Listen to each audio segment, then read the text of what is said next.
कहते हैं भक्ति निरंतर होनी चाहिए। जिस प्रकार माताएं भोजन बनाती हैं और पूड़ियां तलती हैं, जब कढ़ाई में तेल डालती हैं तो वो तेल की धारा सीधी होनी चाहिए, और कहीं से कोई आ गया बगल से और धक्का मार दिया तो कढ़ाई से तेल बाहर को चला जाएगा, नहीं। इसीलिए भक्ति निरंतर होनी चाहिए, एक दिन भी नहीं छूटनी चाहिए। राख में हवन करेंगे, लाभ मिलेगा? मिलेगा? क्यों नहीं मिलेगा? क्योंकि हम राख में हवन कर रहे हैं। कहीं भी चले जाइए, परंतु हृदय में अगर भक्ति नहीं है तो सब व्यर्थ है। हृदय में भाव नहीं है तो सब व्यर्थ है। कहा सब्जी बनाती है और सब्जी में नमक नहीं डालती है तो सब्जी का स्वाद कैसा होता है? उसी प्रकार जीवन मिला है, बार बार नहीं ना मिलता है। भव से पार होना है। कहा लोक सुधार लीजिए, परलोक अपने आप सुधर जाएगा। परंतु यहाँ आए हैं तो सत्संग करना होगा। बोले धर्म करते हैं, अर्थ चाहिए, पैसा चाहिए, कुछ ऐसा भी धर्म करिए जो आपको मोक्ष मिले। अर्थ कमा रहे हैं काम पूर्तियों के लिए,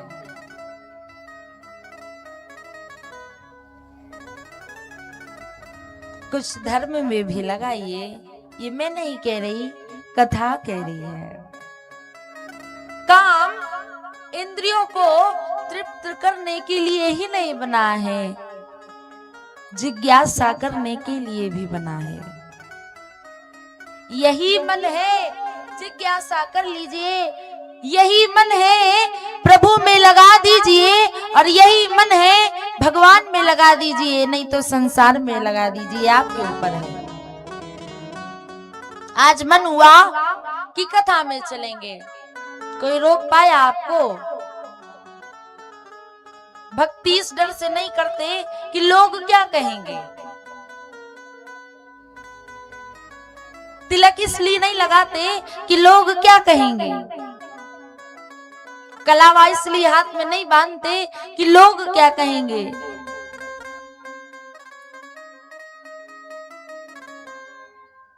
और जब पति जाओगे,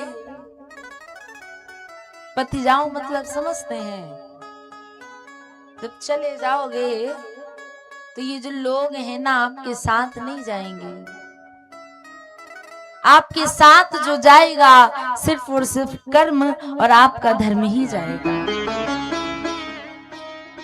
आपका किया गया हुआ सत्संग ही जाएगा, आपका किया गया भजन ही आपके संग जाएगा।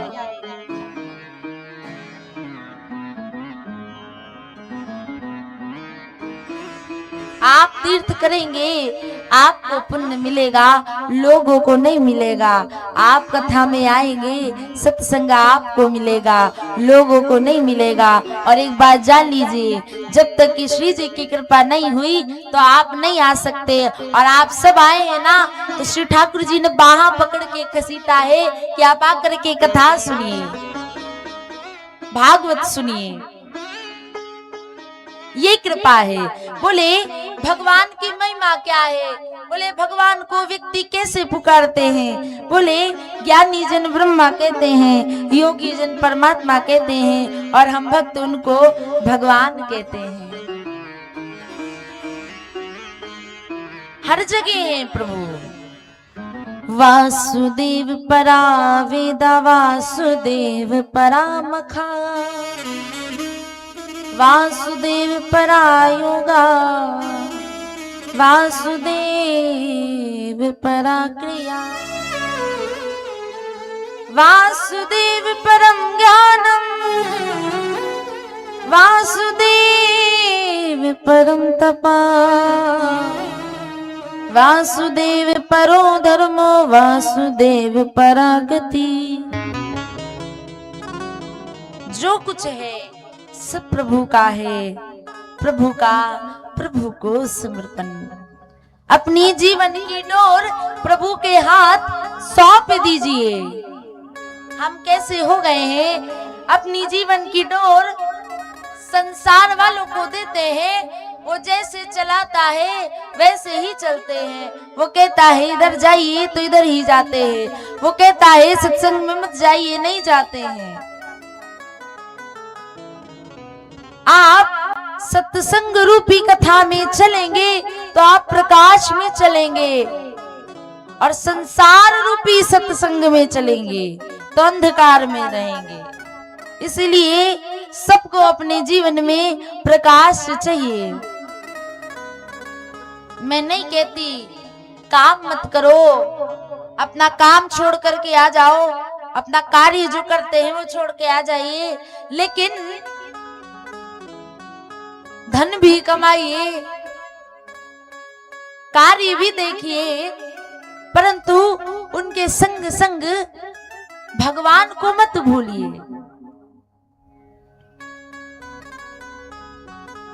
प्रभु को मत भूलिए। इसलिए हम सब प्रेमी जन बड़े ही सौभाग्यशाली हैं। भाग्योदयेन बहुजन्म समृजतेन।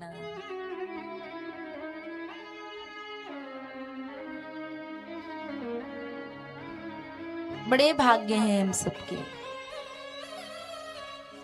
सुखदेव जी से परीक्षित जी कहते हैं भागवत जी की रचना कैसे हुई बताइए।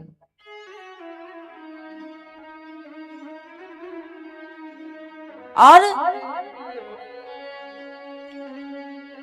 परीक्षित जी के ऊपर ऐसा क्या संकट आया जो सब कुछ छोड़ करके भागवत महापुराण सुनने लगे, गंगा तट पर बैठ करके।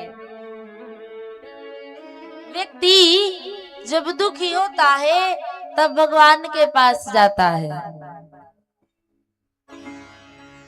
और सुख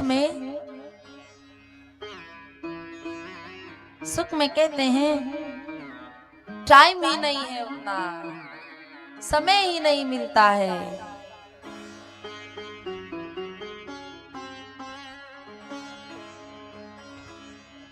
हमने कई लोगों को देखा है कथा में आते हैं और कथा से सामने से जाते हैं, ऐसे करते हैं और निकल पड़ते हैं।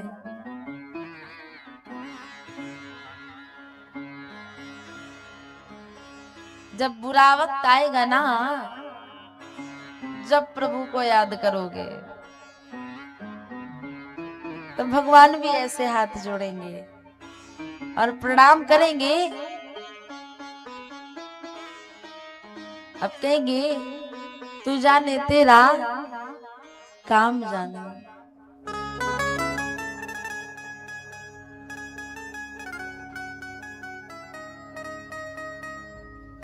इसलिए